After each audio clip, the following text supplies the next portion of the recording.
Good morning. A lot of fun to see that group. My name is Bob Goodholm. I'm one of the co-chairs. Janelle Headings and I are co-chairs for the Psychosocial Research Showcase. We culled through a lot of really excellent research to get to this, so I think you're in for a real treat. I hope your coffee has kicked in. It's an early morning, so we're going to get started. This is a disclaimer. These are just opinions of the presenters. We don't have any disclosures except for that we get a little help with travel from the CF Foundation. These are the sessions. We ask that you hold your questions until the very end. Each presenter is going to get about 15 minutes to present their research, and then at the very end, we'll give you a chance to ask your questions. Our session goals today are to identify common impactful mental health comorbidities in adults with cystic fibrosis. We're going to examine cannabis use and self-reported symptoms in people with CF, identify male sexual and reproductive health topics and outcomes identified as important within the CF community. We're going to discuss current suicide assessment data in U.S. CF centers and identify key mental health variables for inclusion in the next large update of the CF Foundation Registry database. And we're also going to review the effects and adjusted ETI dosing on sleep, behavior, and physical symptoms in young children with CF. So the very first abstract, we're going to ask Dr. Quittner to come up. Dr. Quittner is a senior scientist at Joe DiMaggio's Cystic Fibrosis Pulmonary and Sleep Center and has published over 230 articles and book chapters. She received the Richard C. Talamo Clinical Research Award from the CF Foundation in 2008 in recognition of her development of the first health-related quality of life measures for cystic fibrosis, the CFQR. Which are now used worldwide in clinical trials. In 2016, she was awarded the CF Foundation Richard Mattingly Award in mental health care for her international epidemiological study of depression and anxiety in patients and caregivers. She's now co-leading a national dissemination and implementation effort to translate mental health screening into clinical care, as well as several clinical research grants funded by the CF Foundation, including the development of the GEMS CF screener and launching the TIDES 2.0 epidemiological study for children under the age of 12. She's leading a national effort to assess professional quality of life and burnout in CF health providers. If you haven't seen that, I saw that. I took it. And she currently chairs the research subcommittee of the CF Foundation's Mental Health Advisory Committee. She has a long-standing research interest in measurement and promotion of adherence behaviors and the assessment and treatment of mental health and chronic pulmonary diseases.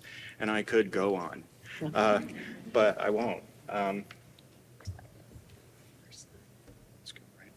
Thank you so much. That was a lovely introduction. I want to thank the Program Planning Committee and the session chairs for inviting me to present on the development of the General Mental Health Screener for CF, GEMS for CF.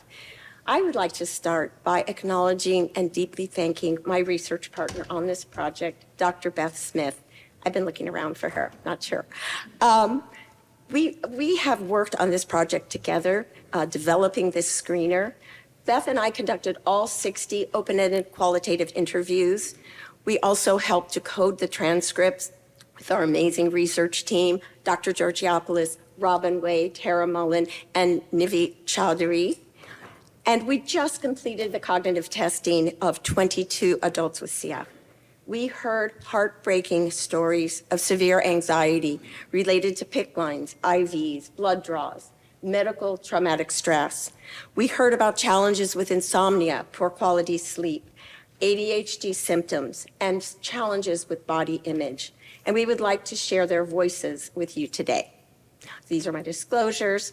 So this research really came out of the CF Foundation Research Prioritization Workshop.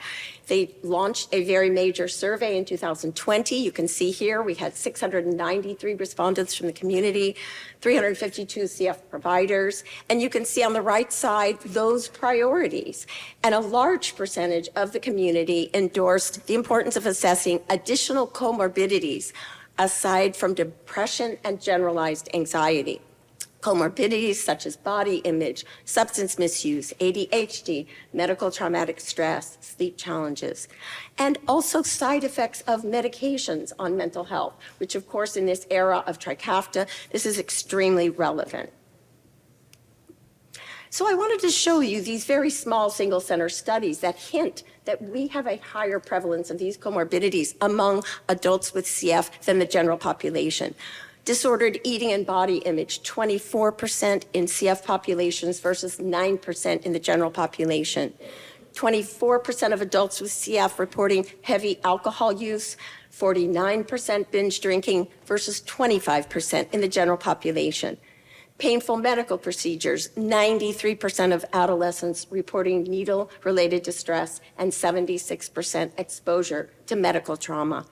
And executive function, we think ADHD is more common, perhaps 3 times as common in adults with CF, 15 to 19% versus the community of 4 to 5%. So these small studies indicate that we do have a high prevalence of these comorbidities, and we need to pay attention to them. This is a lovely study, part of our Leadership and Design grant of Dr. Georgiopoulos, and we surveyed 100 CF centers across the United States, asking them whether they're screening for any other mental health conditions. You can see only 16 out of 100 centers were asking about these other comorbidities. And if you go down that list, ADHD, only 5 centers asking about it. And down at the bottom, substance misuse, only 8 centers. So there's a great need here to assess these. Our conceptual framework comes from the FDA guidance on patient-reported outcomes, where the heart of developing an instrument is to go to the patients themselves, listen to their voices, and elicit the concepts and constructs that are important to them. If you look at this measurement wheel starting at the top, I'm going to do this very briefly. Our first goal is to identify the concepts and domains that are relevant to these patients. Next, we use the transcripts. We listen to their language and we create items that reflect their challenges. We chose the recall period, the way that we're rating the frequency and feasibility and impact of these comorbidities, and finally doing psychometric validation, reliability, validity, et cetera. And it's an iterative process.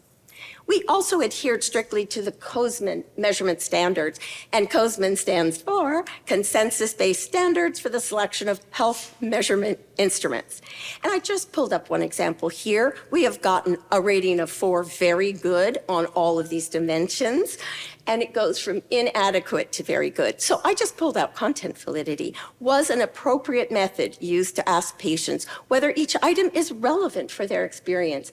And Beth, we just watched, she actually did the cognitive testing with me. We asked people specifically, is this relevant? Is it clear? Are we missing anything? So we really met all of the guidelines in COSMIN. These are our phases of instrument development, beginning with concept elicitation, qualitative interviews, on to cognitive testing with a new sample of adults with CF, not those who generated the content. And then we are about to, when we leave NACFC, launch the 3rd phase, which is a preliminary psychometric validation, getting at reliability, validity, sensitivity. So our aims: to conduct a mixed method study, assessment of mental health concerns in adults with CF. We began with qualitative interviews. Really, these interviews were heartbreaking, and even coding them with our research team. The trauma that we experienced, the secondary traumatic stress, was really significant. We also conducted 2 focus groups with 19 CF healthcare providers. So aim 2 was, based on the frequency and impact of what was elicited in the first phase, to develop a brief screening tool, less than 25 items. We also assessed modulator-associated symptoms, and Dr. Smith will be presenting a talk on that on Friday in the ETI symposium. We assessed the feasibility, acceptability, and helpfulness of this potential new screener. And then, as I mentioned, we will be going back to our original 60 adults with CF to have them now look at the screener developed based on their input and rate it, and then rate some convergent validity measures. We are very proud of the sample that we recruited. We purposely sampled a very diverse group using many different techniques. This is one of the most diverse samples I have ever seen published in CF. We went to all of these resources out in the community, and I have to say, Dr. Smith and Dr. Georgiopoulos even attended the CF Senior Saturday group. And we have lots of seniors in our sample. One of the most successful techniques we used was called snowballing. So if we found a diverse minority or diverse person with CF, we asked them, do you have friends or colleagues or peers you might pass this on to who might be interested? That actually helped us tremendously in increasing the diversity of our sample. So we are very proud of this sample. If you start on the right side, you will see we have the full age range, very evenly distributed from 18 all the way to 74. We are not leaving out older people with CF in this study. If you look at gender, we have 30 men and 30 women. We were very happy to balance that. Race and ethnicity, 12% Black, 8% Hispanic, and 15% other, including a French-Canadian Inuit. Modulator status, we had 63% on modulators, but interestingly, 5% had discontinued due to side effects, and 2% for other reasons. One person's family did not approve of the idea of a lifelong medication. And finally, poverty. We really represented 30% were low SES, below the US federal poverty level, and 27% LGBTQ+. We're very proud of this. Here are the results of AIM-1. The most important takeaway from this is this top graph. On average, people endorse more than 6 of these comorbidities in the top 10, more than 6. We also, if you look below the PHQ-4, we used a priming technique to first screen. Beth and I would screen with the PHQ-4 to let them report symptoms of depression and anxiety so that they could then shift their focus to other comorbidities aside from those. And you can see 33% of our sample was reporting moderate to severe depression and anxiety. They rated this 85% as very feasible and 82% as very helpful. Here are our top themes, ranked, ordered by frequency. This is incredible. 90% of our sample reported procedural anxiety and 90% disrupted sleep. 85% negative body image, 80% trauma and PTSD, including 38 people who reported medical traumatic stress, 25 physical, sexual, or emotional abuse. Attention deficit, 73%. Modulator side effects, which I mentioned Dr. Smith will present tomorrow, 67%. Lifetime suicidal ideation or attempts, 38%. Disordered eating, you can see the numbers. So really prevalent. I'm just briefly showing this, and I've listed Dr. Smith's presentation tomorrow, but here are the modulator symptoms in 45. Uncertainty about the future, body image, brain fog. I think we all are very aware of these modulator-associated symptoms. Insomnia, GI, anxiety, pain, mood swings, inattention, and eating challenges. So now I would like to really read to you some of the quotes that we got from these interviews. Every time I'm going to have that procedure, drawing blood, I feel scared, especially in the morning. I feel like I don't want to wake up. I usually cannot sleep without a sleeping pill. Now it's my thoughts that keep me awake and stop me from sleeping. Sleep has been really difficult. In the gay community, I think there's a big emphasis on physical beauty, having a particular body type. I always just felt I didn't have much of a body, or I was embarrassed to be that thin. My torso is basically a roadmap of surgical scars, so I never take my shirt off in public and rarely around my wife. Because you're disabled, you're a prime target for abuse because you become so financially dependent and security dependent on a place to live. I was sexually molested in the hospital by a male nurse after I woke up from transplant. I've had ADHD my entire life. Doing work is difficult because I can sit down and when I try to read a book, my mind just goes elsewhere. That makes college especially difficult. So those were the kinds of stories we heard. And in the next phase, cognitive testing, we just completed that with 22 people. One person had unusable data. We tried to, again, retain that diversity. So you can see, again, 22 people. We have male, female, non-binary. We have 14% Black, 14% other, 64% on modulators, and 23% LGBTQ+. So this is our initial draft of the screener. You'll see it's 28 items. I just want to tell you that since these are not necessarily events that happen every day or within a 2-week recall, we decided to ask it more in exposure. Have you ever experienced these concerns? Yes or no? If you say no, you don't go on to complete how often or how impactful. Only if you say yes do you then rate the frequency, never, sometimes, often, very often, and the impact, not at all, a little, some, a lot. People thought the rating scales were very easy, simple, the instructions were clear. We got very positive feedback in our cognitive testing. So now, here are our revisions. We changed waking up during the night to having poor quality sleep. People preferred the term feeling anxious about doing PFTs. They didn't like lung function. People preferred universally experiencing feelings of grief rather than loss. Have you experienced stressful life events rather than asking directly about abuse? Feeling restless rather than restless and fidgety? Feeling more irritable rather than easily angered? And using cannabis to help cope with my CF rather than using marijuana, and similar for alcohol, using alcohol to cope. So this is how we have deleted items that didn't work in the cognitive testing. This is the iterative process I've been explaining to you to come up with this final version of our screener. 24 items. We are now going to put it back out into the field to do a preliminary psychometric validation. We likely will cut more items. We may get down to just 20. This should be less than 5 minutes and very brief. I want to show you on the right side, this is how we see it being integrated into our current screening program. That the PHQ-9 GAD-7, we know 95% of centers are screening at least annually, and we would add this 5-minute GEM-CF to the screening protocol at least once a year. Our results suggest that mental health comorbidities are highly prevalent. Strategies to recruit a very diverse sample were highly successful. We're very proud of this sample and think it really represents the CF community. The feasibility was rated as very feasible of using the screener and potentially very helpful. And our next steps are preliminary validation. And we just put in our grant to do a national psychometric validation with 250 adults with CF. So see what happens with that.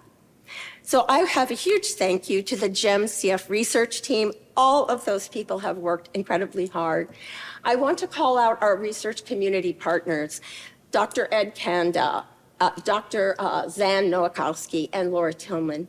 These 3 community members have helped us at every single phase of development, have given us feedback, comments, have changed things in the way that we write our items. They have contributed enormously. And finally, of course, thank the adults with CF who were willing to participate in our study. Thank you.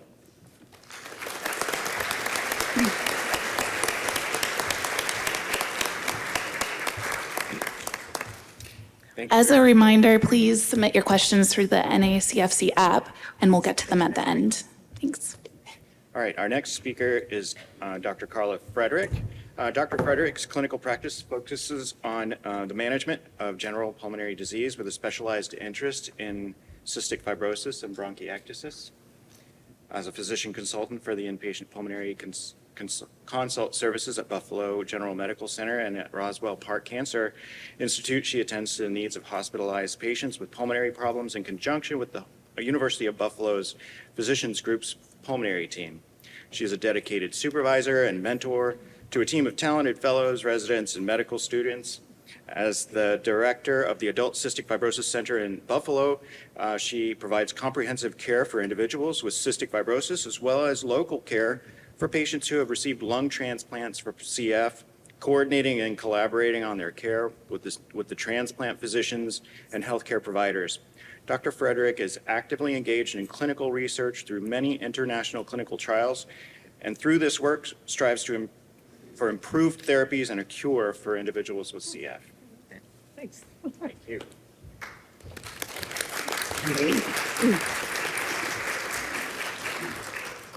I don't know who wrote these bios, but I didn't. It was a lot. All right, this is the mandatory disclaimer. And I have no disclosures related to this presentation, except you'll note that I am a pulmonologist. I'm not a psychologist, and I don't have any expertise in cannabis, professionally or socially. So I'll try today to just give you an outline. Oh, and another disclosure I should say is this is not my data. So I so graciously landed on this because I was fishing around with Dr. Reichert, with whom I work for the SCRC, And some of our information was not available for presentation yet. And she said, I think I can quote her, and she won't be too bad, "You like substance, right?" And I'm like, okay, yeah, I kind of do. So this data landed in my hands in that way, and I'm happy to present it. So I'll go through some terminology of cannabis marijuana, which I thought was interesting, was changed in that GEMS survey by the patient representatives. The legality. I'll talk briefly about the existing data, bring it back to CF, like why we care about it, talk about the survey format, and then just go through some conclusions, implications, and such. So, mandatory picture of a cannabis plant, if you have a cannabis talk. Cannabis versus marijuana. So the terms are used interchangeably. They do refer to the same plant and the chemical compounds derived from it. If we go to THC specifically, that's the main intoxicating compound of cannabis, but it's shown to have analgesic and anemetic properties. CBD is the constituent that is traditionally thought to be non-intoxicating and non-psychoactive, and it may have anxiolytic properties. The variability of how these affect an individual are obviously widespread. So the legality. This is governed by state medical cannabis laws. 47 states have some form of legalized cannabis use, and I left this blank for a moment so you could guess if your state's one of them that doesn't. The exceptions are Kansas, Idaho, and Nebraska, but there is a ballot initiative in Nebraska this year for that. There you go. Fun facts. Talk about it at lunch. California, if you were wondering what the first state was, therapeutically introduced this in 1996 for mainly HIV/AIDS epidemic in that area in that time. So medical cannabis use is operationalized differently by states. I guess similarly, not really, that as newborn screens can decide how they do it, states can decide how and in what way they will allow cannabis to be used. The specific ratio of THC to CBD can be dictated by the states. How much or what kind of training the healthcare practitioners have to recommend it is regulated by the state, and also what relationship you have with the provider has with the patient to recommend it.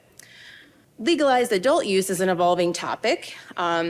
This slide might be out of date, even though I updated it like an hour ago.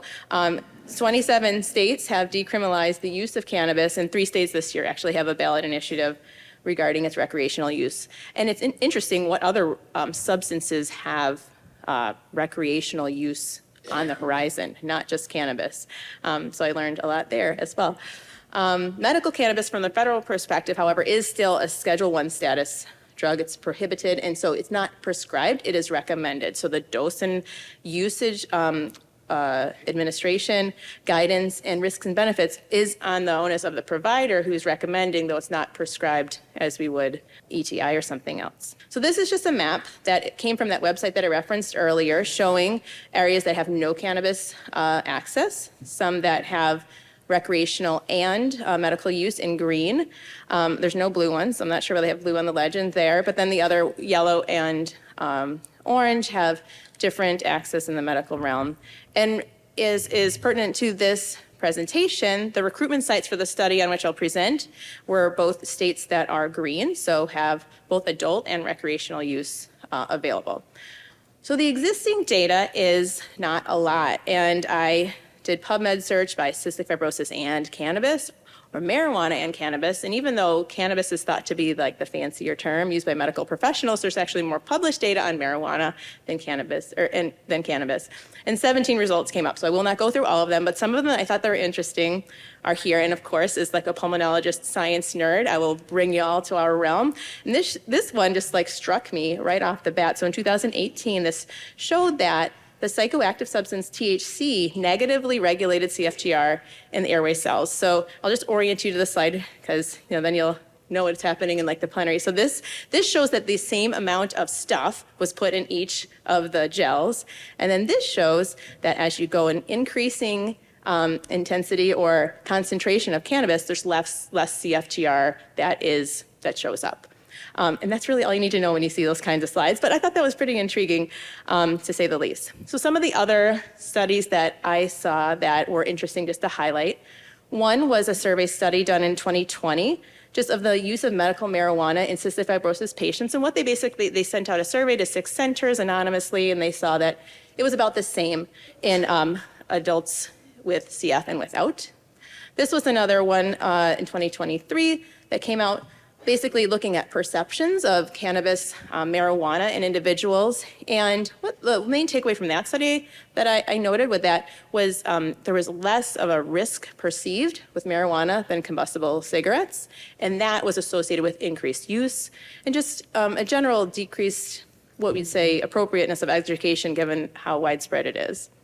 And then a couple of other clinician survey studies were out there. One, just did a widespread survey of like, how do you assess? What do you do? How educated you are? And there's just a variety of different ways that people have approached cannabis and how they do or do not address it in a clinical setting. And then this other one that has a cool title, Clearing Up the Smoke, looked at some considerations, like trying to provide some education for us in our addressing this topic in conversation, but all the recommendations had the words possibly or potentially, because it's all extrapolated from data outside of CF. Time to be blunt, another cooler title than my title that was presented last year, showed over a 12-month time period, a survey of individuals and their use of marijuana, which recent users is in the yellow, it was 29%, CBD was 22%, and e-cigarettes was 26%. And then the frequency is over here on this graph, which shows daily or almost daily of marijuana or CBD was 23% and 16% respectively. So it's out there, and that's what we see. So bringing it back to CF, we know CF, there's lots of therapies prescribed. In the ETI era, things are even different. And it's led to improved health outcomes in many people with CF. But some people still have respiratory symptoms that remain burdensome, and some, as Alexandra had noted, too, have many other comorbidities, mental health disorders, sleep disturbance, pain, fatigue that are prevalent. And reaching the jackpot of ETI is not the jackpot for everyone, and there's other things that are still there. And as such, some pulmonologists like me might, not assess these things as we should, and so people might be left to self-treat. And there's been an increasing interest in cannabis in people with CF. And so this survey, what I've pulled out of this larger survey just looks at cannabis use and patient-reported symptoms. And so the survey was done between 2021 and 22. The eligibility were to CF, adult. If you're on modulator therapy, be there long enough so that it's stabilized, and similarly for psychiatric medications as well.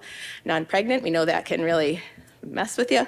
No antibiotics in the last couple of weeks because that would likely indicate an exacerbation, and this was an English-speaking study. The measures were sent via BreadCap and completed at home, so not under the eye of a provider in your clinic. And the measures that were seen in there that we'll highlight today were the sleep quality index, a fatigue severity scale, PHQ-8, GAD-7, pain intensity, and then a respiratory symptom diary. And so this is just a look at what the question would have looked like facing the patient or the person taking the survey. So have you ingested or swallowed, inhaled cannabinoid, CBD, THC, marijuana, or similar product in the past 7 days? No topical use was allowed. And so you are allowed to select all that apply for the reasons of doing so, and then the frequency. And so you can see from this question that there are not pens, dabs, drips, all the things that I've learned over the last several weeks specified here in the study. 363 approached, 236 ended up becoming eligible. From the demographics that you see over here, it's equal male-female, 36, so an average age of an adult. Something else I was going to highlight here, modulator use is about similar to the general population, maybe a little higher. And then this was actually kind of something that I didn't sort through until later. Many of them take medication for mental health. Many took pain. I don't know if this is Tylenol for a headache last week or something else. And many take something for sleep in the last week. So that's something else. And also the talk therapy is probably a little higher than the general population, I would say. So the results that we see, so this is bringing us back to the time to be blunt here, was that of the people completing the survey, 25% reported using cannabis in the last 7 days, and 34% for 4 out of 7 days. And that kind of went in parallel with that data that we saw last year, with 23% using almost daily and 39% using about once a week.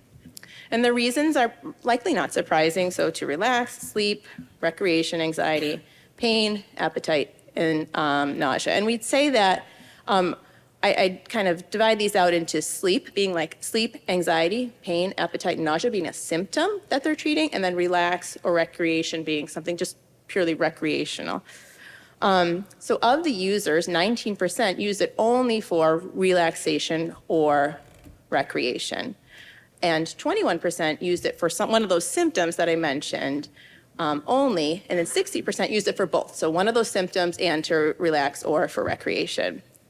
People who used it for symptoms, and I'll show a table in a moment that'll make this probably a little more clear, symptoms and recreation or relaxation reported more symptoms on those measures that I mentioned before, and higher scores or positive screens on PROs.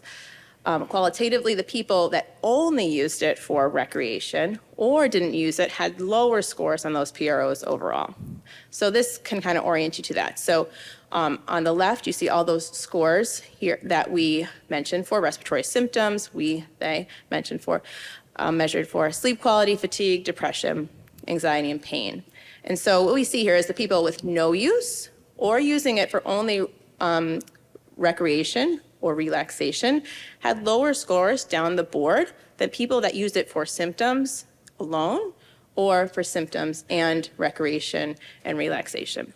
Also, if you look at the folks that did screen positive, so if they crossed the threshold of screening positive for sleep disturbance, fatigue, depression, anxiety, or pain, you'll see in the dark blue tab here, sleep actually had a lot of folks that screened positive for sleep disturbance, use, not use, reason for use, irrespective, though the people that used it for symptom management and recreation were much higher than those who didn't use or used it for recreation alone. Same you see in fatigue as well, and in depression and anxiety. Not as big of a signal over here in pain. So what do we make of these data? And there's a poster. This isn't a poster. I can't remember what number, but you can find that poster over. I'll let you know later. What it reported thought to me, or as I looked at this and we looked at it and talked, is that the cannabis use is probably not one of those ones that's under a state medical regulated recommendation. It did seem to follow more of a signal of self-treatment. Fine. So we know and kind of reaffirmed that we know that people with CF who self-treat their symptoms have comorbidities, and they're highlighted by all those higher scores on the patient-reported outcomes. But I know you can't say this is causal. So you can't tell, this is one point in time survey, and so we cannot tell if the relationship between these cannabis and comorbidities is causal or anything. We can't tell if the scores were higher and then they use cannabis and they are lower, or if they're higher because they use cannabis use. It is an association that we can do something with in the future. But it can serve as a reminder, if somebody's using cannabis use, hey, maybe I need to ask about mental health, though we are all screening, but perhaps dig a little deeper than their PHQ-9 GAD-700, really? Or sleep, or fatigue, or pain, and determine if something more effective exists beyond our looking at our BMIs and our FEV1s and things like that. Limitations are many. This survey was conducted in a state where the cannabis use was either fully legal or legal for medical use, and as such, these findings might not be able to be generalized to states or countries where cannabis is not legal in any form. The form and amount is not specified, so I cannot tell you if they vaped, if they did all the different things that I know a lot more about than I did 2 months ago. This, again, cross-sectional study cannot assess any symptom change here. And this survey, like all the studies, like in the last 5 years in psychosocial, it was around COVID. Who knows, right? There's all sorts of things that could have had other psychosocial implications at that time. What I took away from it is that more research is definitely needed to determine what people are using and how they're using it and why they're using it and for what medical comorbidities they're using it. Specific research directed at cannabis might be more feasible if cannabis use is legalized. And so there's not implications, or I'm afraid I'm going to get like locked up or something like that. Or the providers as well may have less hesitancy to conduct that kind of research. Symptoms besides those related to traditional markers of CF warrant routine assessment in the clinical setting, especially in this era of highly effective modulator therapy. And understanding what other substances people use, such as cannabis, for people with CF might help just illuminate other medical diagnoses and comorbidities that we don't know about and help facilitate more conversation. I'd just like to acknowledge Dr. Reichert and her team at Hopkins, Dr. Goss, and these are some of the articles I referred to. Thank you.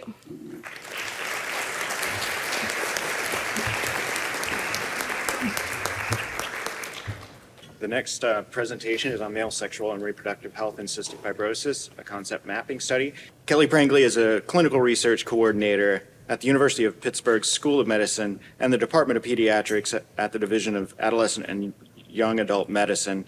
They are a sexual and reproductive health researcher at the Center for Innovative Research on Gender Health Equity, and their research focuses on the improvement and comprehensive healthcare outcomes and access for adolescents and young adults with pediatric onset chronic disease. As a member of the Komersky Lab, their current research centers on improving the sexual and reproductive health care needs of people with CF, better understanding the impact of parenthood on those with CF, and exploring the knowledge, perspectives, and practices surrounding the unique healthcare delivery of LGBTQIA+ people with CF.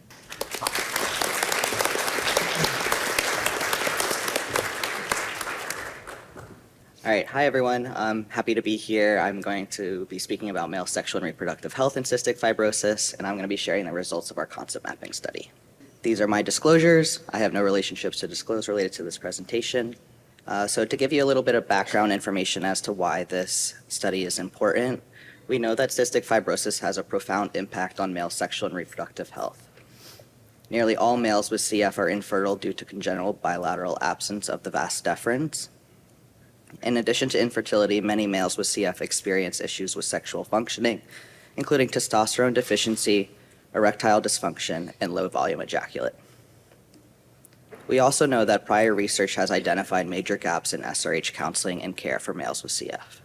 Our team completed a national cross-sectional study of males with CF in which we assessed SRH care utilization, experiences, and knowledge. Here you can see some statistics on some of the SRH services that have ever been received by males with CF. As you read down the list, I'll let you do that yourself. You'll notice that a lot of these are below 50%. Some are even below 10%. And here are some of the most common topics discussed with the CF care team. Again, you'll notice that a lot of them fall below 50%. And something to note here is that only 80% of males with CF have ever discussed any SRH topic, meaning 20% never has. So this is our study aim. We aim to identify the male sexual and reproductive health topics that are important to key patient, family, and provider partners in the CF community. We aim to do that using a concept mapping methodology. Concept mapping is a community-based participatory research method that relies on the principle that community members are experts in their own lives. Down in this graphic, you'll see the main steps of the concept mapping methodology. First, we have brainstorming, which is pretty self-explanatory. Participants were asked to respond to the prompt, list all of the important sexual and reproductive health care topics for adolescent and adult males with cystic fibrosis. The second step is sorting and rating, in which participants were asked to sort the brainstorm statements into groups that were intuitive to them, and then they were further asked to rate the importance of each step. The third step is interpretation and analysis. The research team performed a quantitative analysis of participant data, and then a subgroup of participants attended an online Zoom meeting to analyze study findings and identify key patient-centered outcomes. All of these steps were completed via online on the Group Wisdom platform. Our inclusion criteria included males with CF age 18 years and older, adult family members or partners of males with CF, pediatric and adult multidisciplinary CF care providers, and male SRH providers. Our only exclusion was the inability to read or speak English. This is a limitation of the Group Wisdom software, which did not allow for language translation at the time.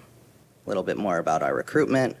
We recruited a convenient sample of participants in person and remotely. Remotely, we used the CF Foundation Community Voice listserv.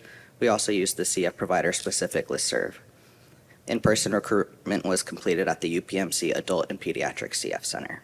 Participants were compensated for each activity in the study, $20 for brainstorming, $20 for sorting and rating, and $50 for attending the interpretation meeting. This was provided via an Amazon online gift card. So here are the results for our first step brainstorming. Again, here is our prompt. We had a total of 89 participants complete the brainstorming step, 42 providers, 32 males with CF, 9 partners, and 6 parents. The average age of males with CF for this step was about 40 years old, with the range being 22 to 64 years old. In all, these participants generated 406 unique statements, which is a whole bunch. The study team then compiled this into 125 statements by removing duplicate and unclear ideas. For the second step, sorting and rating, we had a total of 69 participants complete the sorting step. Again, these participants were asked to sort the statements into groups or clusters that made sense to them, with the only rules being that ideas could not be placed into multiple groups, and each group must have at least more than one idea. A total of 65 participants completed the rating step. Each participant was asked to rate each SRH statement based on importance for addressing in the CF care setting for adolescent and adult males with CF, using a 5-point Likert scale, from 1, very unimportant, to 5, very important. And our last activity was the interpretation meeting. We had a total of 20 participants attend the online Zoom meeting. During this session, through discussion and consensus, participants generated novel cluster names and identified representative statements to them, outlier statements, and identified key patient-centered outcomes from each cluster. We're now going to kind of transition to the visual aids of the concept mapping methodology. So here you will see what is referred to as a point map. Each brainstorm statement is represented by an individual point on this map. So like I said, there was 125 statements at the end of our refinement, so there are 125 dots here. The clustering of them, you'll notice that the distance between points represents the frequency at which statements were sorted together by participants. Here's a close-up view of that point map, and here's some examples of statements. So over here you'll see statement 47 in the top right-hand corner, states family planning and CF clinic and access to infertility resources.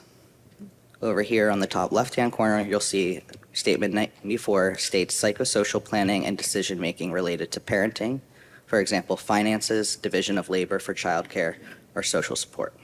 This is the next visual aid that is provided by the Group Wisdom software. Group Wisdom uses this as a cluster map based on similar sorting patterns between the statements. So you'll see that these are all the same original points you saw before, the only difference being that now there are kind of bubbles grouping together specific statements that were sorted together. So like I stated during the interpretation meeting, participants met to create novel names for each of these clusters. So you'll see those here. Cluster 1 in the red, titled Family Building and Fertility. Cluster 2, the lime green, Psychosocial Aspects of SRH. Number 3, Being a Parent or Partner as a Male with CF. Cluster 4, Sexual Development, Function, and Treatments. Cluster 5, SRH Education, Communication, and Awareness. And lastly, Cluster 6, SRH Risks, Comorbidities, and Aging. And here you can see the average importance ratings by each cluster. Cluster 1 with an average rating of 4.06, Cluster 2 with an average rating of 3.84, Cluster 3, 3.95, Cluster 4, 3.73, Cluster 5, 3.94, and lastly, Cluster 6, 3.54. And again, that was on a scale of 1 to 5. So something we were also interested in learning about was, after analyzing this data, we wanted to know if patients, parents, partners, and providers viewed these topics as differing in importance. So here we utilize t-tests to create these pattern match graphs. You'll see here on the left-hand side is represented by males with CF, and on the right-hand side you will see CF providers. The distinction between this two group was the largest at our comparison. So as you go down this graph, you'll see each of the cluster names are listed and where they fall in importance. Males with CF had an average rating of importance of 3.87, and with CF providers being significantly higher at 4.37. Here we have a comparison between males with CF and the parents of males with CF. So again, same type of graph you'll see as you go down the order in which each cluster was rated. And the upward and downward trending lines show you the comparison between these two groups. The average importance, again, for males with CF was 3.87, and family members of males with CF was 4. Males with CF and their partners rated these clusters most similarly in terms of order. You'll see that they align the most similarly. In terms of important, males with CF rated these as 3.87 again, and partners of males with CF as 3.99. So here are some conclusions. This is the first study to use concept mapping methodology to understand the topic of male sexual and reproductive health in CF. This work is critical as the CF population ages and will serve as the basis for development and improvement in SRH care provision. And these study results will be utilized to develop innovative patient, provider, and system-level strategies to integrate male SRH topics into routine CF care. Here's a thank you, and there's my email.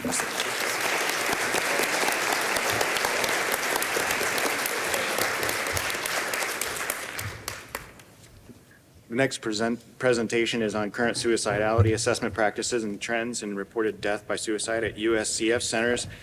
Dr. Anna Georgiopoulos is Associate Professor of Psychiatry at Harvard Medical School, a child and adolescent adult consultant liaison psychiatrist, and has been integrated into the Massachusetts General Hospital since 2005. Dr. Georgiopoulos is an inaugural chair of the CF Foundation's Prioritizing Research and Mental Health Working Group, chairs the Education and Training Subgroup of the CF Foundation Mental Health Advisory Committee, and is a member of the CF Foundation's Sexual Health, Reproduction, and Gender Research Working Group. She also serves as U.S. liaison to the European CF Society's Mental Health in the Era of CF TR Modulators Working Group. She is recipient of the Carolyn C. and C. Richard Mattingly Leadership in Mental Health Care Award from the CF Foundation. Her clinical research focus is to investigate the psychiatric complications of CF and its treatments and to develop systems of care to improve the physical and emotional wellness of people with CF throughout the lifespan and lead studies in CF mental health and palliative care. Thank you, Dr.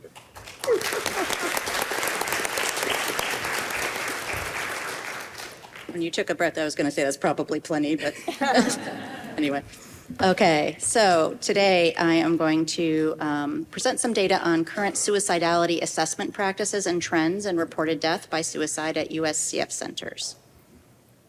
And this is the disclaimer and my disclosures. And this work was supported by a leadership and design grant from the CF Foundation, and we would like to thank the Foundation for use of registry data to conduct this study, as well as everyone who contributes to the CF Foundation Patient Registry. So this leadership and design grant is called Preparing the CF Foundation Patient Registry for Mental Health Research.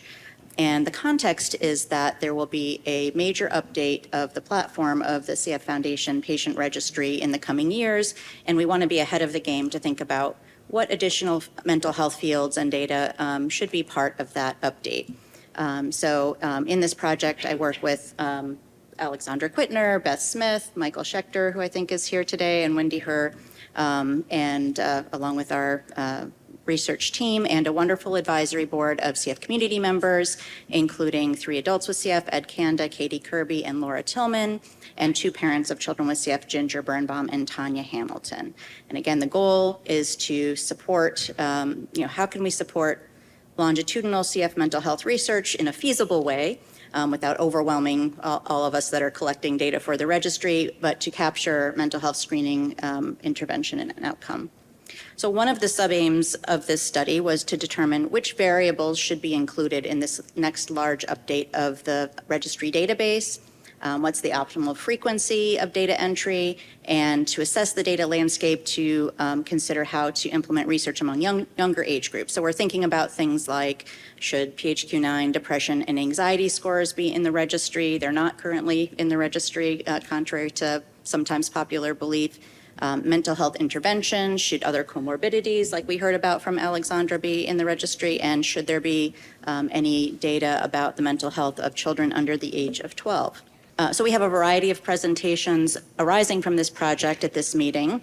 So take a look at poster 550, where we're looking at the data about children under the age of 12, poster 553, and Beth Smith's rapid fire presentation, looking at total versus item level scores and how it might be different to think about just having a total score, having all of the item level scores in the registry. And of course, we just heard about GEM-CF, and you saw that little snippet of data on comorbidities as well.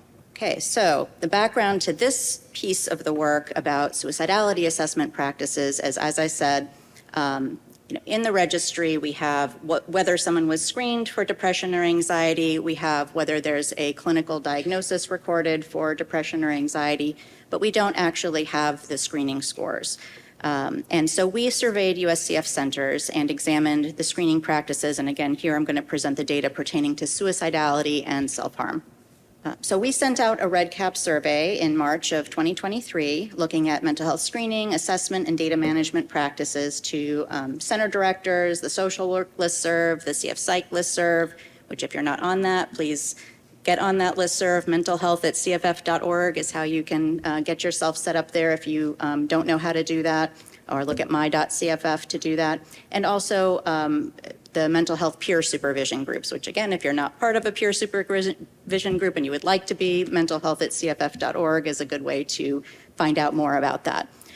So we sent out this survey, and then we also compared what we learned there to registry data from the last 12 years that was available from 2010 to 2022.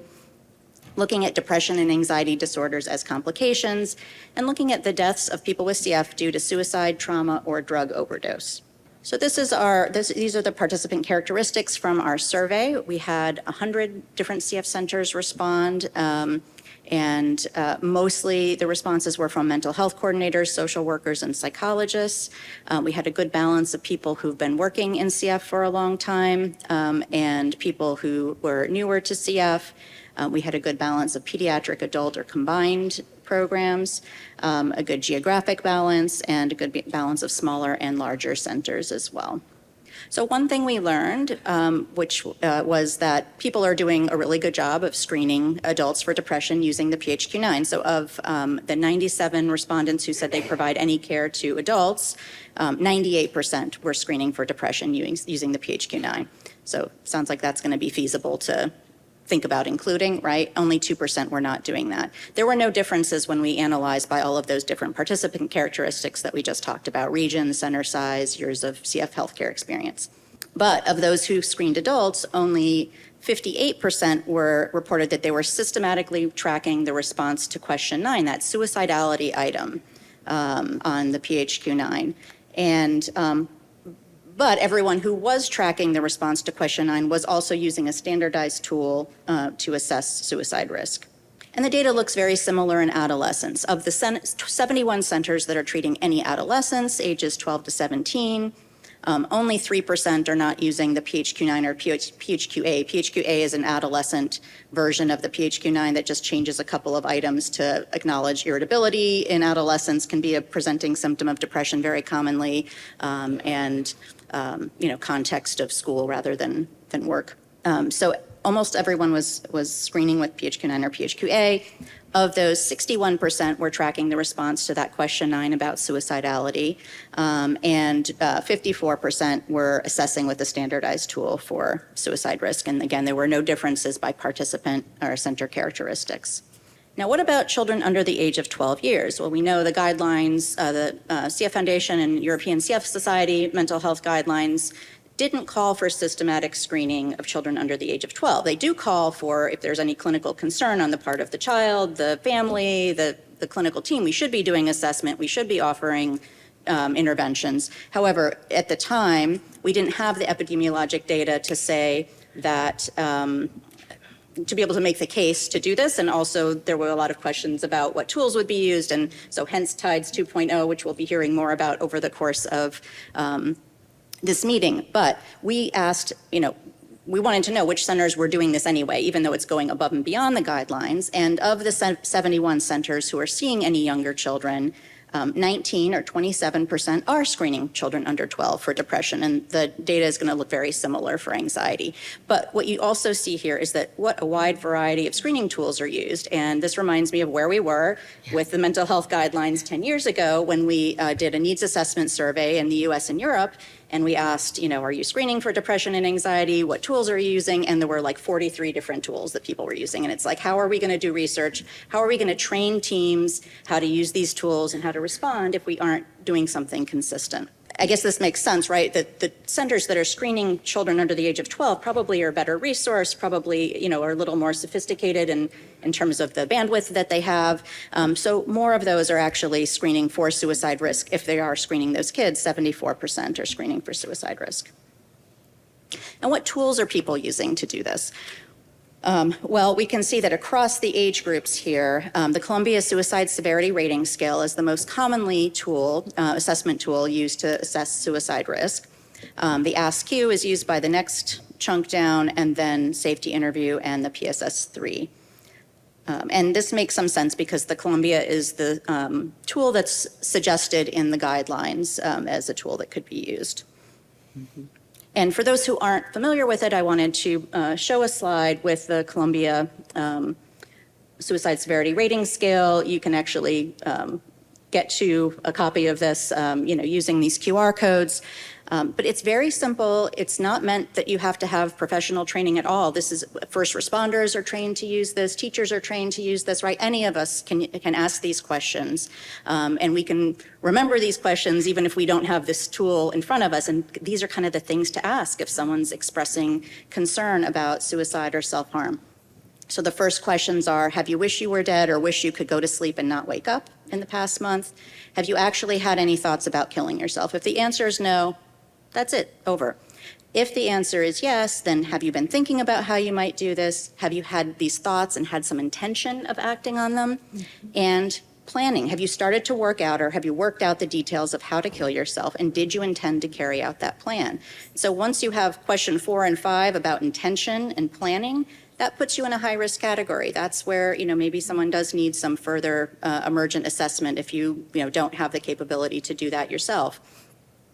And question 6, we always also ask as part of this, have you, is there a history of suicidality? Because that does put someone in a higher risk group. So have you done anything, started to do anything, or prepared to do anything to end your life? And then if that was in the past 3 months, again, that's going to put you at higher risk.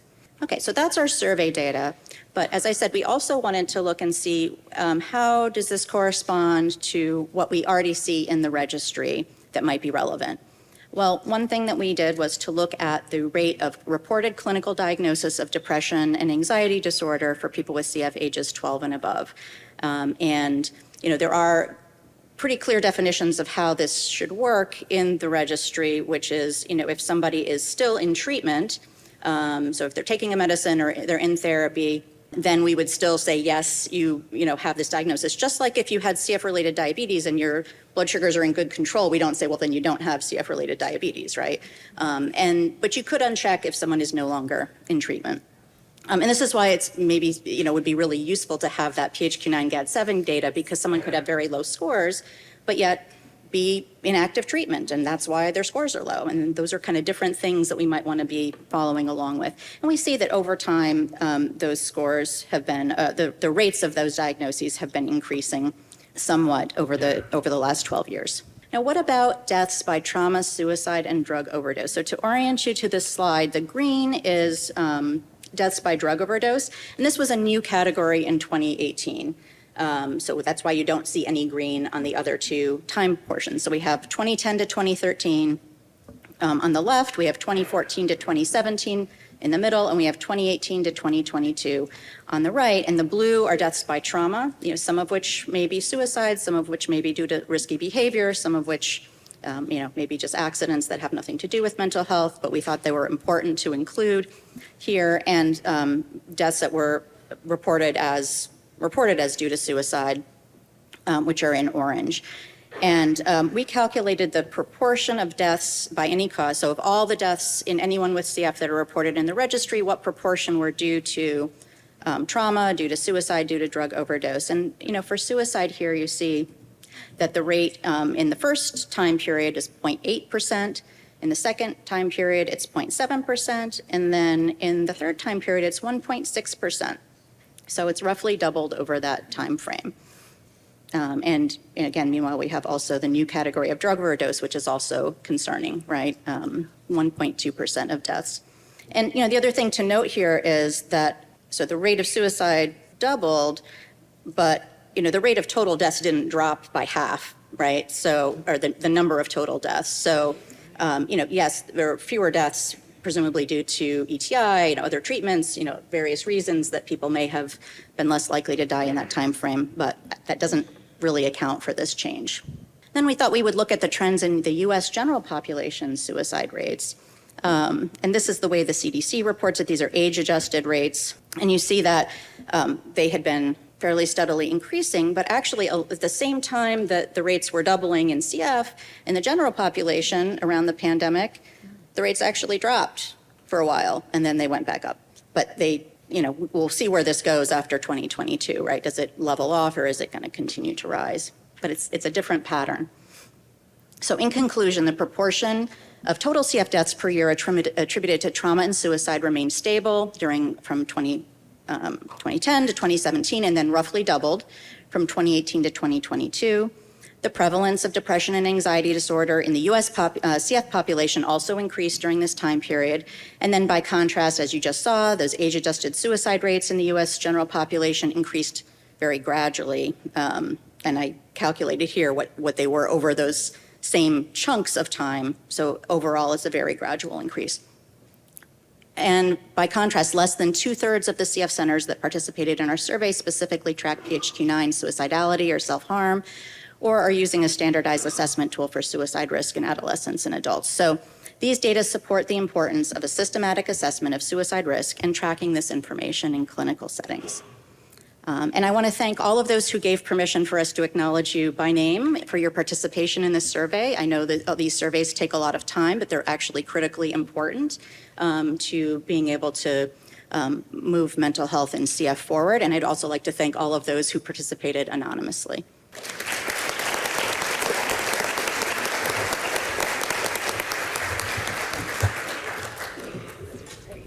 The fifth presentation today is effects of adjusted ETI dosing on sleep behavior and physical symptoms in young children with cystic fibrosis. Dr.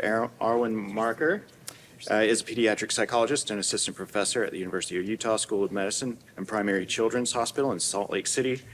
Dr. Marker earned her PhD in clinical child psychology from the University of Kansas, after which she completed a pediatric psychology internship at Nationwide Children's in Columbus and a fellowship in pediatric psychology at Intermountain Primary Children's Hospital in Salt Lake City. Dr. Marker has experience providing psychological services for children with chronic medical conditions and their families, including type 1 diabetes and cystic fibrosis. She joined the Pediatric CF Center at Primary Children's Hospital in 2022 and currently has a focus on improving screening efficiency and increasing understanding of psychological changes that may be associated with ETI. I'd like you to welcome.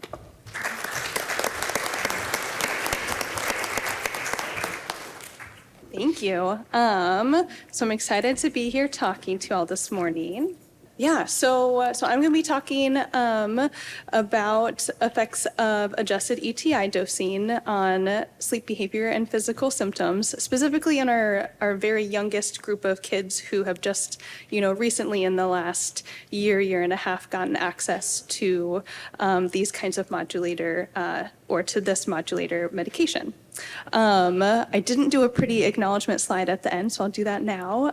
Just wanted to thank, the rest of our primary children's CF team, including one of our nurse practitioners, our pharmacists, the rest of our mental health team, as well as my husband, who is not a part of the CF Center, but he is my lifelong stats consultant. So thank you to him for helping me make all the pretty figures for this.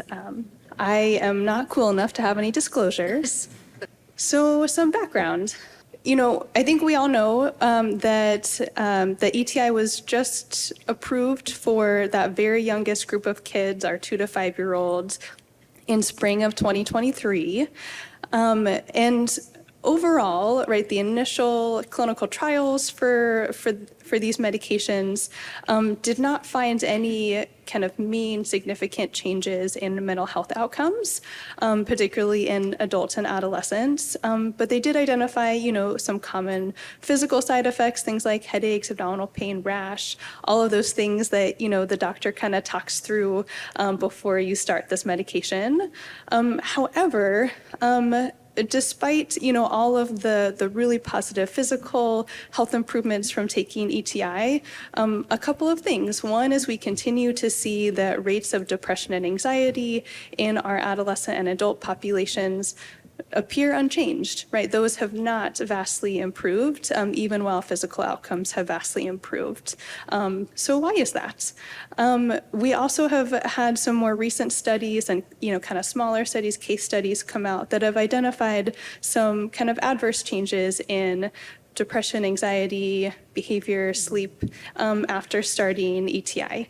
So for example, one study or a couple of studies have found kind of acutely worsening depressive symptoms in young adults and adolescents, or some like acute onset of suicidal ideations, as well as I know that multiple of our other presenters today have kind of talked about some of the sleep deficits and difficulties in CF. So all of these things are things that I think we're still just trying to find out more information about. And our group, I previously presented just a poster where we found from kind of baseline before starting ETI to like that initial 3-month, when we saw them back for their regular clinic follow-up visit, that both sleep onset and sleep maintenance got worse in this, these little toddlers who just started ETI. So in this study, or in this data analysis, I really wanted to look more closely at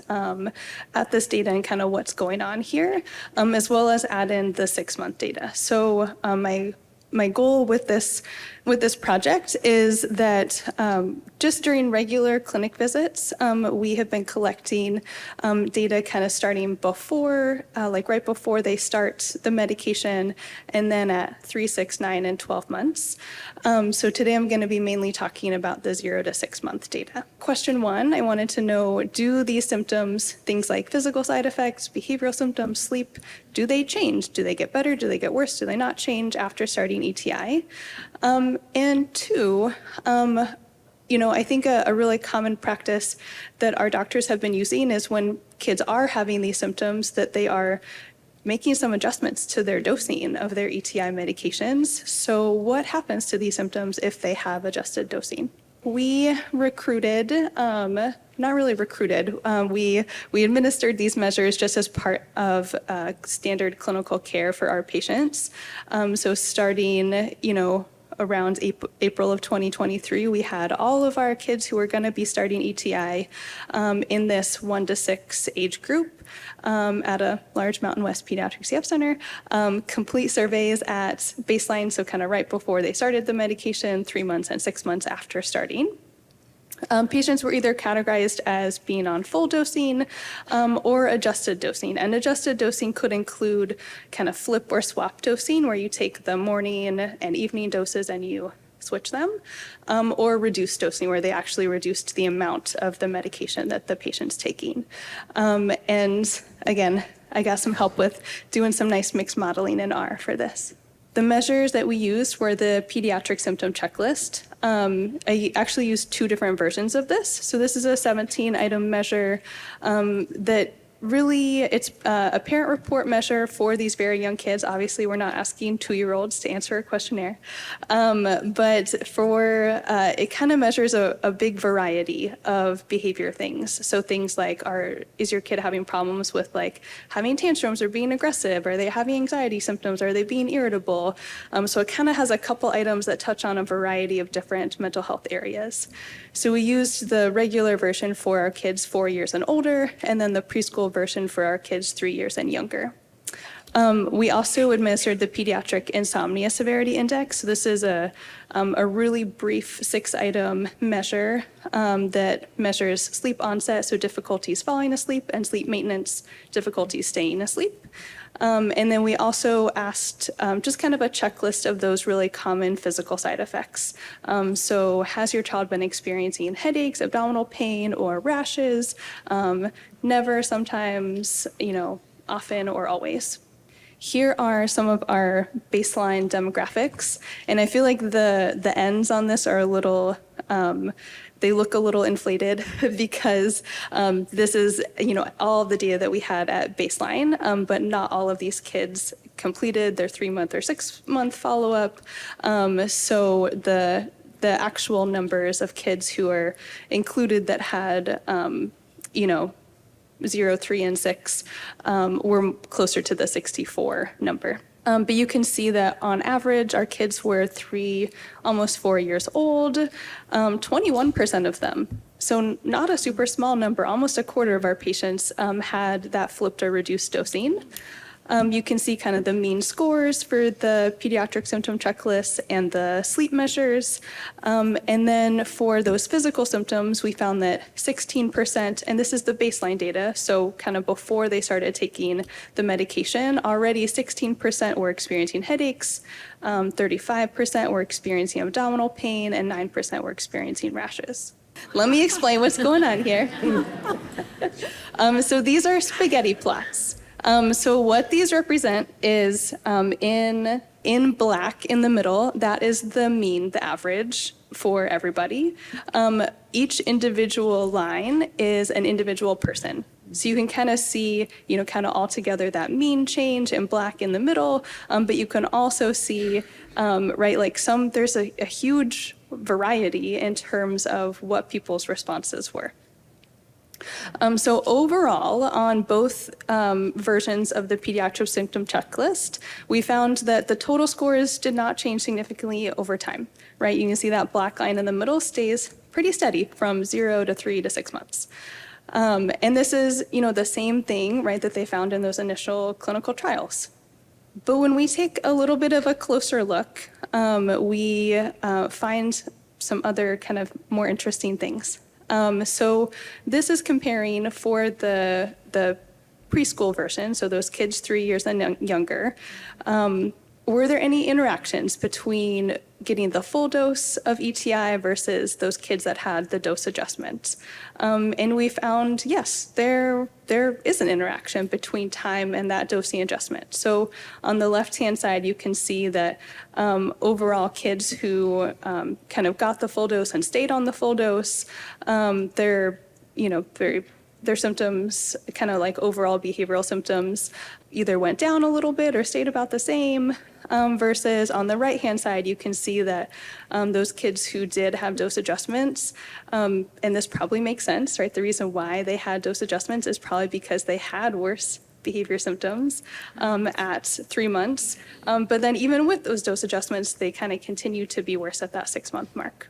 In a mixed model of kind of what is driving these behavior change symptoms, we found that headaches, sleep maintenance, and this time dose adjustment interaction accounted for about 20% of the variance in these total behavior scores. So that means that kind of headaches, sleep maintenance, and these dosing adjustments are potential drivers for why these kids' behaviors are getting worse. I looked at the same thing for the older kids. However, we had very few kids in that 4 and older age group that had their doses adjusted. So it didn't feel like it was appropriate to actually run the stats on that. You can kind of see what it looks like. It looks kind of similar to the younger kids. That kids with those dosing adjustments are seeing behavioral symptoms getting worse over time. But again, right, there are so few of them that didn't feel good to look at. But we did still run the full mixed model to see like what symptoms are influencing these worsening behavior symptoms, and found that kids who are experiencing headaches, rashes, and sleep onset difficulties, that accounted for 37% of the variance in changes in total scores. So again, indicators that those may be symptoms that are kind of potentially driving that relationship, kind of driving why their behaviors are getting worse. And then 2 other things I wanted to pull out separately. One is we found that sleep onset varied significantly over time. So there was a main effect for sleep onset changing over time. And this interaction between, was that different between kids on the full dose versus kids on the adjusted dose, was trending but not significant. It was like P equals 0.07. And so you can see, again, in those spaghetti plots that for kids without adjustment, staying pretty stable. For kids that did have adjustment, their sleep got worse the first 3 months after they started the medication, and then their dosing was adjusted, and it got better, but that wasn't significantly different. And then for headaches, kind of found a similar thing. So again, headaches significantly varied over time, and that dose, full dose versus dose adjustment interaction was just barely not significant. P equals 0.052.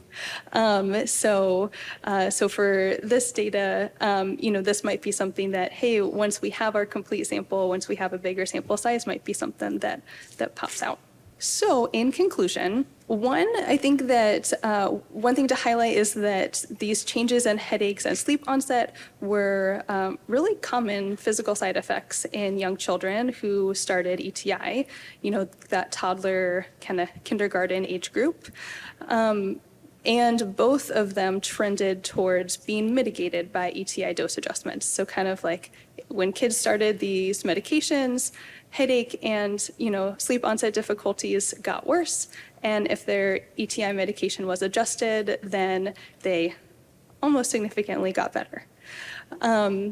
Another thing to note is, looking at kind of comparing the baseline demographic data to what we found is we really didn't see, we saw that young children with ETI dose adjustments for worsened behavioral symptoms actually had lower behavior scores at baseline. So suggesting that, these are not just kids who had a bunch of behavior problems at baseline and then they continued to have more behavior problems moving forward as they got older. This really suggests that there's something else going on there that might have something to do with the medication. So for our young children with these worsened behavior symptoms, I think some things to really consider are some of these symptoms that we are definitely seeing, like the headaches, difficulties with sleep onset, are those things that are driving these behavior change, right? If you think of your, typical 3-year-old, are they going to be able to tell you that they're having headaches or they're not sleeping as well and that's why they're suddenly having more tantrums? Or are you just going to start to see that they're having a lot more tantrums or they're being a lot more anxious? And so I think really important for us to continue to look at how all of these things are interconnected and trying to tease out causality, which is obviously really hard. So I just wanted to have some references for you guys. I just wanted to say thank you so much to all of the patients at our CF Center who completed these measures and helped us to be able to look at this information.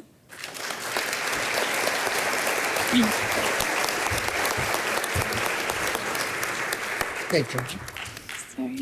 Thank you for all of the wonderful talks today. As a reminder, please submit questions through the app if you have some, or we welcome you to ask them through the microphone. So we've got several questions, so I'll try to get through them all. One question about the GEMS, a couple of questions about further studies or future ideas about using it with children and adolescents. If you could comment on that. That's a great question. I think for our first step, we thought it was really important to focus on adults, but I agree with that comment that the next logical step is to downwardly extend the same measurement process to adolescents, maybe school age and adolescent kids. And I think this will be tremendously helped by the TIDES 2.0 study, where we're going to begin to look at some of these behavioral issues, depression, anxiety, as well as behavior. And in 18 months through 11 years, that will give us some idea of some of those mental health comorbidities in younger age group, and then think about downwardly extending that GEMS to adolescents and school age children. I think that would be great. This question is for Kelly. Previous surveys of CF adolescents have found that many see their CF care team as primary care. So how could sexual reproductive health be better integrated by non-primary care providers by the CF team? Yeah, great question. I think just, having the idea of identifying important concepts valued by patients and their family members and kind of just making that routinely addressed in CF care settings is a great place to start. And a follow-up for that, did any of your data suggest, the timing of when would be the best time to bring some of these things up, these topics up. Unfortunately, this study did not really ask about timing of when to bring these things up. And we did not also ask the importance compared like for an adolescent population and an adult population. That's something that I would be interested in to know in the future. Yeah, great. Thank you. So I believe this will probably be for Anna. We recently had a patient ask for his depression to be taken off of his diagnosis list as he has not experienced symptoms in many years. I actually had this happen to me as well. What are your thoughts on this and its presence, keeping it on the list as possibly a precursor to possible future self-harm or suicidality? Is this important to continue to keep on our patient diagnosis list? Yeah, it's a complicated topic, right? As far as the registry is concerned, if the person's still in treatment, then, it's still a complication of CF. Here in Boston, like everybody's in therapy, so that means every single person, is going to have the complication, right? But there are other factors that come to mind, right, for insurance reasons, things like that. Maybe that's less important in a CF population where there are already maybe barriers to, pre-existing conditions, but people can have lots of different reasons that matters. I think it's a conversation with someone. What is it about, the way that they see themselves perceived, or are they feeling like they're being treated differently, or there's stigma, from other specialists or in other settings, and is there a way to intervene with that? A couple of questions about kind of thoughts or ideas about why suicide ideation attempts proportions are increasing faster than the general population, and kind of why, just kind of thoughts about why we think we saw that double increase there in some of those statistics that you provided. Any? Well, that's a really good question. I mean, the other one of the factors that changed at that time is the introduction of ETI being available to a large proportion of the population. There certainly have been case reports, and there's some newer data just coming out in the literature now, looking at some other registries that are seeing signals for suicidality around the time of introduction of ETI. So that may be one reason. It could be that it's also being recognized more clearly, right? I think we all know about situations where someone died and it's kind of like a soft call suicide, right? Like maybe they stopped taking care of themselves, or so in some senses maybe tip of the iceberg of people who are kind of self-neglecting and so on. But maybe people within the CF community are more likely to be able to understand something that happened as a suicide, and for that death to be categorized in that way. Perhaps that could be different than the general population. Mm-hmm. Although we also see that over the pandemic, the stigma was lessening and people were more likely to talk about mental health and suicide. And again, that may have resulted in a decline in the suicide rate in the general population. Yeah, there was a couple of comments on, what impact did COVID have on those rates, which I think we all question. And then also, is part of why we're seeing that increase in race, because we are doing a better job with talking and assessing of those things as well. Right. For the GEMS measure, did the age of diagnosis with CF factor in? Was there any difference between those diagnosed as a newborn versus teen versus adult? Was that captured in any way in your measure development? That is just an excellent question. And I would have to say yes. We have not dug down deep into the data about that. But one of the things both Dr. Smith and I noticed in doing the 60 interviews is those who had had a late diagnosis, often misunderstood, misdiagnosed with other conditions, often seeking help but not getting it, had really some very severe mental health comorbidities and trauma as a result of that. And so it would be, I think, another analysis that we would love to do is to look at that, whether you were diagnosed via newborn screen and therefore treated immediately, right, cared for as an infant, versus, that seemed to appear much more often in minority groups that we were assessing, where you don't have newborn screen available, or the panels that are being utilized do not contain all the right variants. And so we did see a vulnerability in those who are late diagnoses. And so we'd like to go back. I mean, we haven't been able to analyze that quite yet, but we have information about that. And I think that that is such an important point. When we see the impact of newborn screen, it has so many positive cascading benefits over time that you are treating someone immediately, they're getting better right away, and you don't have this confusion and ambiguity about what's wrong with me. And that led to an awful lot of trauma in this population. For Dr. Marker, when did the ETI dosing change in your study? Was it between that baseline and 3 months or after 3 months? Yeah, like when did the adjustment happen? When did the adjustment happen with your results? Yeah, so that's one of the things that is also a little, I think all of the data I presented is lovely, messy clinical data since we collected it, just in clinic. So the dosing adjustments happened at a variety of times for those patients, which is why, so they're all kind of lumped together now. Some families even started with an adjusted dosing because they were nervous about sleep or behavior effects. I think the most common time was sometime in that 1 to 3 month mark. And then, some people, they adjusted and then went back. So all of those are things that we need to look at in more detail. But yeah, so there's kind of a variety of different ways that people had adjusted dosing. And just to clarify, was the dose adjustment due to the behavioral changes, or were there other factors like LFTs or other things going on?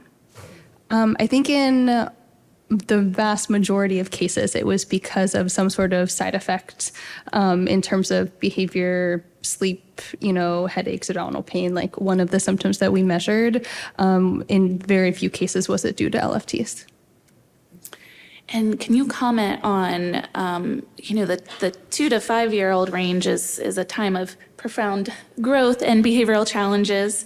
How does your center kind of differentiate between, we need to make a dose change, or this is kind of normal toddler preschool behavior? Absolutely. Can you comment more on that? Yeah.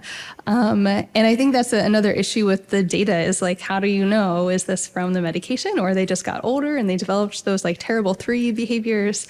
And it's really, really, I don't think we really can differentiate that right now. I think a lot of the dose adjustments are family driven.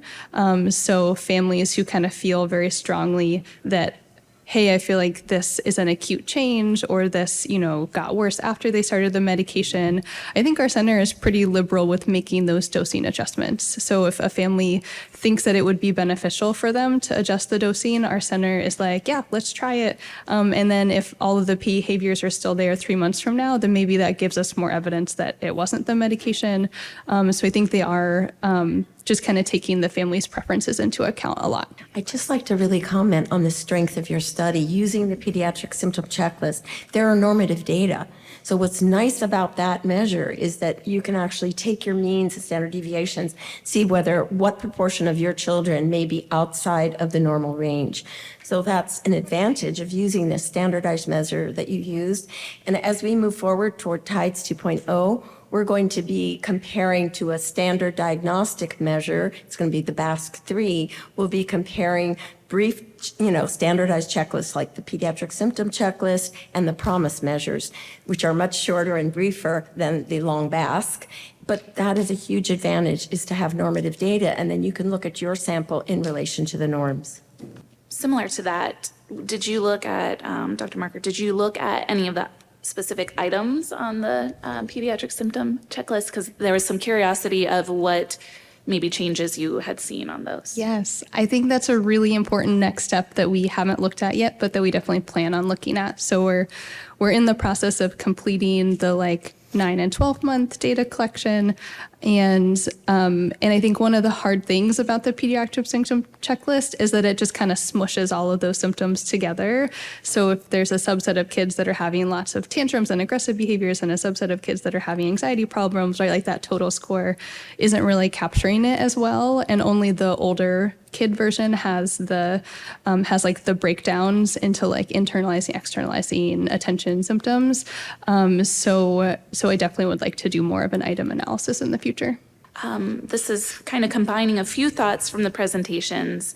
Are there any anecdotal accounts or any information about increased mental health issues such as acute onset depression, auditory hallucinations for patients on ETIs, and use of cannabis products?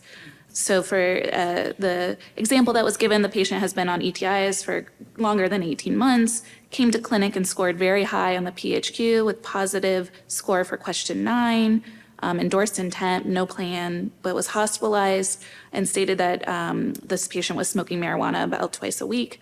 Curious if there's any correlations or anything that you have seen with ETI and marijuana use. Anecdotally, with my patients, no, I haven't seen that. In the data that's reported yet, no. So I guess I would just say that kind of experience, if all of us report those, would help bolster a little bit more evidence to go back on, or having more substance use screening, like in GEMS or things of the sort, could help us identify and connect those issues in the future. Yeah, I would say we don't have that data in CF, but psychosis is a known risk with cannabis use. Typically, in practice, it wouldn't always be someone who's using it twice a week that you would expect. You might expect heavier use, but there are always those people who use something once and it just doesn't agree with them, right? So especially if someone does have some family history of bipolar disorder or psychosis, if they have other risk factors for psychosis, sometimes people do get unlucky and have a not very good reaction. The other thing is that, over time, depression is a risk as well in longitudinal studies of cannabis use, right? So kind of like you think about alcohol, right? People who have social anxiety might feel a lot better when they use some alcohol and go to a party, right? It's easier to, talk to people and all of that, but actually, then they're at risk for alcohol dependence. They're actually at higher risk than the general population, and you may see anxiety increase over time and depression increase over time. So that's, as we're talking to people about cannabis use, we want to kind of think about that risk-benefit ratio. And also kind of dose-wise, right? Some people might find like on a low dose, maybe their anxiety is a little better, and at a higher dose, their anxiety shoots through the roof. And that we see with people with CF for sure. That was great, Anna, and I agree. I think the only other thing that I'd add is in those situations, I think it's really important to ask how they're using cannabis. So if they're using something that has like these super high THC concentrations, like dabbing, vape pens, that kind of stuff, that's when you're going to see those real increased risks, even with one-time use. Some of the studies around marijuana use and onset of schizophrenia and some of these auditory visual hallucinations are wild. And I think we as pediatricians, but also as healthcare providers generally, need to catch up and need to be asking about this. So I think that's why a big theme of all of this is we probably have to talk to people a little bit more. Right. I mean, yeah, exactly. I mean, there are hundreds of compounds in cannabis, right? So as we think about, medical use that's been legislated, that's really different than medical use that's like someone's purified a compound and tested it and gone through FDA studies and knows what dose to prescribe and what those risks are. So, when people kind of think about, I want to do something naturally, not all natural, anything that can have a psychoactive effect for good can also have one for bad. See here.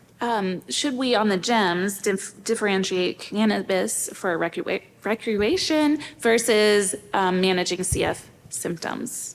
That's also a really good question. So one of the things in terms of using GEMS is that imagine it'll take less than a couple minutes to tick off sort of whether you have yes or no, these kinds of issues. And then what we really see that the mental health coordinator can then look across this and maybe 3 things are endorsed. And that's really could stimulate that conversation that we were just talking about. Because right now that's all flying under the radar and it's not discussed. I mean, in our clinic, I think we're really open about it. And so we get more information from our adults with CF. But I think the beauty of the GEMS is that it allows you to then open that conversation and find out, how are you using marijuana? Are you smoking it? I mean, so in my clinic, for example, I have to say, we do have people who are using cannabis and it's often for the reasons you described, getting to sleep or pain. And we always talk to them about how they're using it. Are you smoking it? And then we encourage, medical marijuana is legal in my state. We encourage them to use gummy bears or something and not to use, not to smoke it and not to vape it. So having that conversation then allows you to begin to address it. And you can find out if it's chronic. Is it twice a week or is it every day? And you can begin to then think about whether there's some sort of intervention that might be needed. Great. one of our social workers and researchers from Australia wanted to know about the elevated ADHD rates in CF. Any insights into the reason for this? Well, I think this is really one of the most interesting questions, right? We do think, and I'm going to let Anna speak to this as well because she did a retrospective study, but the studies do show, and they're small, they're single center, but do show people with CF tend to have higher rates of ADHD, even as children and as adults. And so one of the things that was really prominent in the GEMS interviews was people struggling their whole lives with it, but no one actually sending them for a formal assessment, and they're never getting any treatment for it, that they just continued to struggle on. And that's not really helpful because we do, if you really have ADHD, we do have really good interventions, both medical interventions, behavioral interventions, but we're missing a lot of people. And so lots of these people said, oh yeah, I had ADHD, but we couldn't get an assessment, blah, blah, blah. And so it was never formally diagnosed. Sure. I mean, what the literature shows when, first of all, there are differences. If you look retrospectively at rates of diagnosis, then we don't know if those are actually the rates, right? Again, those may be kind of tip of the iceberg. But when you look at studies that screen prospectively, you do see in adults with CF rates that are 3 or 4 times the rate you would expect in the general population. And, even in pretty rigorous studies using a variety of methodologies, you definitely see elevated rates in kids as well. And the other thing that's kind of interesting is you don't see the male predominance that you expect to see in ADHD. We see that it's more even in CF. So we think, there's probably something else going on there, which could be a cohort effect to some extent, right? People who were diagnosed before newborn diagnosis with failure to thrive. We know malnutrition is a risk factor for ADHD. Advanced lung disease, right, with poor oxygenation, that may be a risk factor. All the burden of CF and all the treatments you have to do, right? So you may have some ADHD symptoms, but now if you've got 2 or 3 hours a day more stuff to do, it may become more impairing than it otherwise would. And so that could be a factor as well. One of the things, though, to think about with that GEMS data is that was, as you pointed out, that was a highly enriched, diverse sample of people who may be at higher risk for mental health conditions, which is why it's so important that we be able to do some of that, the national validation study to see what are actually these rates in the general CF population and how close do they come to this group of folks who endorsed, 6 or more of these comorbidities with really tough combinations of experiences. For ETI in children 6 and younger, was there a component of your research that looked at behavioral changes if the ETI was completely stopped instead of dosing changed? That's a great question. I believe that often, given that these kind of the timing of these data, that, we do have a subset of patients that have never started ETI because they are nervous about side effects or things like that.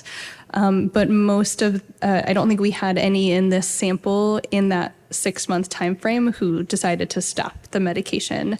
Once we have the 1-year data, that I'm guessing will be a variable that will be in there because most of the time, once they've started, they're really trying to stay on it as much as they can. So often our providers are trying some sort of, flip dosing maybe first and then a reduction next and then stopping the medication. So within that 6-month mark, there really just weren't any of those kids yet. Has it been looked at in terms of ETI ineligibility in cases of suicide after 2019? Do we have any data on that? Like, in other words, whether there were differences, were people who were ineligible more likely to have died by suicide or Right. people who were eligible? Did we look at- Yeah, we have not looked at that, and that would be a really interesting analysis to do, right, is to look at Yeah. who are those folks. And again, if we have more mental health data in the registry, it'll be easier to do those kinds of things, but it could be looked at in that way. Absolutely. Have you assessed GEMS for measurement and variance across intersectional identities? At this point, the data this is sort of the top line. Can you explain more about what that, I don't know if who asked the question is here, if I had more information, but I'm assuming just when we have intersectionality in our identities, have you looked at kind of GEMS and how that might Whether there are impact? higher rates. they're higher? higher rates of symptoms in people who have more than one minoritized identity. that's I believe, yeah. Okay, If you that's meant something else, interesting. come up and ask. Yeah. So we have not done that, where we've looked at whether they may be African American and LGBTQI plus. Is that the Right. If people Yeah, have multiple yeah. Right. different kinds of identities. We have not done that data analysis, but again, I think that would be really interesting. We did have a very enriched vulnerable sample. I mean, one of the things that we really observed in recruiting a lot of minorities, a lot of people living below the poverty line, federal poverty guidelines. These people were really very open about their struggles, but were having struggles on many, many dimensions. So that would be interesting to look at whether, there is a difference in how many comorbidities they endorse if they have more than one kind of difference. And then this is for everyone on the panel, asking about our preferred screening tools for patients under age 12. I'm assuming for anxiety, depression, the things that we have talked about currently. So is anyone? I mean, this is like the question of the day, right? I think this is a wonderful question. We want to know the answer to.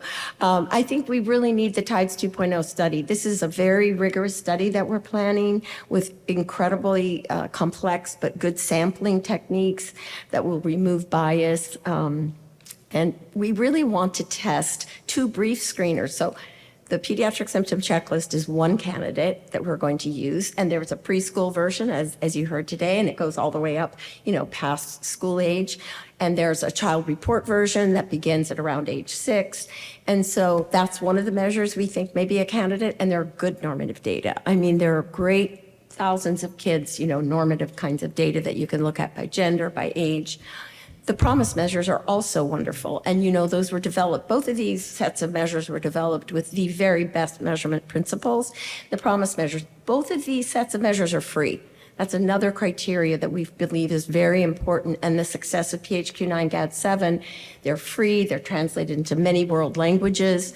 And so this is sort of the model we want to follow. So we're going to compare the promise, and there are, measures of sleep and depression and behavioral things in the promise measures, as well as in the pediatric symptom checklist. So we want to have them compete against the BASC, which is the diagnostic criterion. So that's like a parent report with over 130 items. So we're only going to do that at time 1, but it will give us that diagnostic rigor to then see which of those really brief screeners is best in terms of sensitivity, specificity, and picking up those kinds of behaviors we're interested in. And so it's hard to answer right at this moment. In my own clinic, I'm using the pediatric symptom checklist. I know Dr. Muther, Emily Muther is using it as well. It's just been very easy to use it, get it, and it has great normative data. We do see elevations in our little kids on ETI in terms of inattention, externalizing behaviors, irritability. So we're seeing scores that for some percent of our kids, they're above they're clinically elevated. So right now, I wish I could recommend, but I think it would be useful to consider using, for now, the pediatric symptom checklist or some of these promise modules. I think it's very important to begin to pay attention to those side effects and do something about them. Yeah, I'm an adult pulmonologist. I'm just going to pass it around. I know in my clinic, I use the pediatric symptom checklist and the promise measures as well. Agreed with everything Alexandra said. Yeah, I just wanted to echo the importance of doing the study to compare and figure out which one is the best one. Because I know our clinic has been considering starting to use we're already using the PSC for those little teeny tinies, but for the 6 to 11 age group, that we were like, well, the promise is shorter, but does that mean, should that be the reason why we're picking a measure over another one? And with the promise, you have to use several modules, so it's Yeah. not clear, how short it will actually be in relation to the PSC, right? Because there are different modules that you pick. So it is really short, and there are child versions and parent versions, so that's another advantage. Yeah, and one of the other things to emphasize, which I think you've said at some point, but as we were talking about ADHD, there is a cognitive module for promise, and the PSC also has an inattentive subscale, right? So there's kind of internalizing, externalizing, and inattentive. So for kids, we think it's important to be picking up on these inattention or, kind of more behavioral disruptive symptoms, as well as depression and anxiety. But we'll see how the data fall out after the TIDE study. And are we sharing the GEMS CF screening tool at this point, or we're waiting for future validation? That's a really good question. So we are doing, as soon as we get home from NACFC, we are launching phase 3. So we will be sending out the one I showed you that's revised and iterated and tested, along with some convergent validity measures to 60 adults with CF. And then I think it would be great to get in touch with us because we did put our grant in to validate it on 250 adults, but it might be possible that we would allow people to use this first iteration and maybe share back the data, because I always find that that's very useful as we're developing a measure. We know that we'll hear maybe about our grant in November and get started in January, we're hoping. But it takes a while. And so, yes, I think we will try to make it available and kind of make that agreement. Could you share back your data so that we can learn more about the instrument? And can you clarify real quick on, in your study, when you did, talked about cognitive testing, there was questions about what you meant by that step. So cognitive debriefing interviews are a part of developing an instrument. It's part of the COSMIN. It's part of the PRO FDA guidance. So what you do is with a very different sample than you elicited the mental health concerns, you pick a new sample and you bring them the draft screener with the items. And for every item you say, what were you thinking about? What made you give it a 3 rather than a 4? Are the instructions clear? Are the rating scales easy to use? By the way, people love the 4-point rating scale. And we debated, people love 5-point, but then people end up choosing the middle. So they loved the 4-point. They found easy, quick, very doable in a clinic setting. And so really that is, that's the path that we have to follow. And just two more, a little bit about the registry, but can you clarify by what you meant by the PHQ-9 question 9 tracking? How is that differentiated? Centers that were tracking question 9, those that weren't? Yeah, Just thank some you, because clarification. that is something that I should have explained. So how we defined tracking in the survey was that there was some sort of systematic way that you were keeping track of the answers, right? So it could be that it's in, that it's in your EMR, your electronic record, but that would mean that it's there in a consistent way for every person who's getting that screening tool where you could go find it and pull it. Part of why we're interested in that is that we're thinking about different ways with the registry, right? Can there be some data pulls directly from the EMR?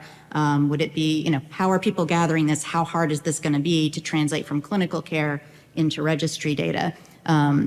So it doesn't mean like you're looking at the score or you're thinking about the score. It means you're keeping track of that in some sort of a database, in an Excel or in REDCap or in your EMR in a way that is systematic and could be pulled for data use.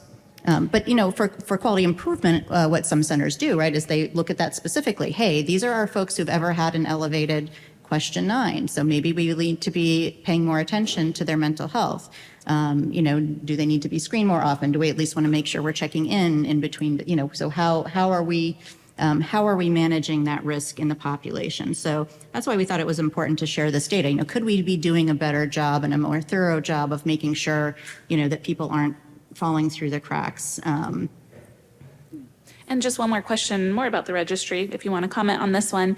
If a patient is not in mental health treatment and does not have a clinical diagnosis of anxiety or depression, but they screen very high on the PHQ-9 or GAD-7, treatment is recommended, how should this be recorded in terms of the anxiety, depression in the registry? Well, so if they don't have that diagnosis, to me, that means no one's done an assessment and an evaluation and made a diagnosis. So that person needs some sort of an assessment. And the assessment could be on the part of the team, the social worker, psychologist, pulmonologist. It could be this person has depression and is choosing not to engage in treatment, right? So what it doesn't mean is the score is high, therefore I check this box of you have depression. But there's this missing link there of the assessment and the clinical judgment. It doesn't have to be that a psychiatrist is the one that makes that diagnosis. Primary care doctors make diagnoses of depression and anxiety. Psychologists do that. Pulmonologists can do that, right? And so it doesn't specify how that diagnosis was made. That's another interesting question is should it be specifying? Can it be patient self-report, right? That I was diagnosed elsewhere, I have this diagnosis.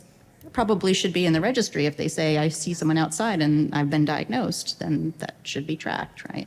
But this is one reason it's, I think, important to have those scores, because then we can kind of look at the interaction between those pieces. We like to thank you all for being here and for the lively discussion. Thank you.